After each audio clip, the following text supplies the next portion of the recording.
Well, our show, African Perspective, of course, airs later this evening at around 9:30. And anchor for the show, Tsepiso Makwetla, joins us in studio now. Tsepiso, thank you so much for joining us. Let's talk about what you have coming up tonight. Okay, so actually, Arabile, it usually is 9:30, but I just remembered that we're an hour today. So okay.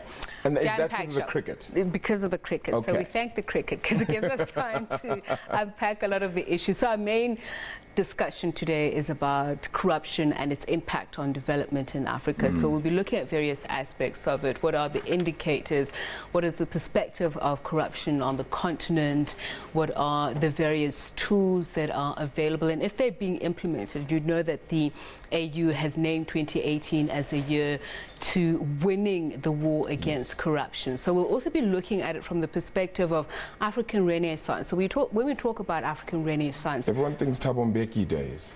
Well, Thabo Mbeki days, and interestingly enough, one of our speakers, Professor Junisa, will be looking back to the days of Kwame Nkrumah. We'll be looking back at the history of the African National Congress, just in terms of their contribution. So there'll be multi-pronged perspectives that we'll be looking at corruption and development. And of course we'll talk about the corruption index according to Oxfam, just how far various countries rate, and also talking about whether or not there needs to be new ways of thinking around corruption, and what is the individual responsibility that we should take as citizens, and also the private sector.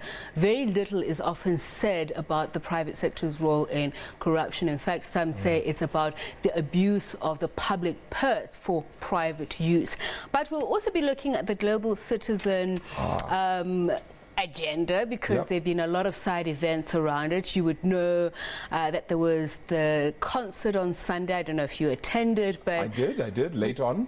Did you see Beyonce's dress? I did. So all of them, what was it, 12 of them by the seams of things. So we will be talking to the designers, local designers who designed that dress, but we'll also be speaking to Casper Nyovest, who has lamented the lack of support from leadership, especially for artists within the music industry. We'll also be talking to UN Women, because they're saying legislation is still a major problem when it comes to the abuse of women and children. As you know, South Africa is observing 16 days of activism of no violence against women and children. So again, another jam-packed show that is, again, let's correct me at the time. So we're starting at 9 today. Today we're starting at 9 till 10. So we're starting at 9 p.m. Okay, 9 p.m. for African Perspective there. Of course, anchor Tsepiso Makwetla will take you through all of those topics as well a little bit later.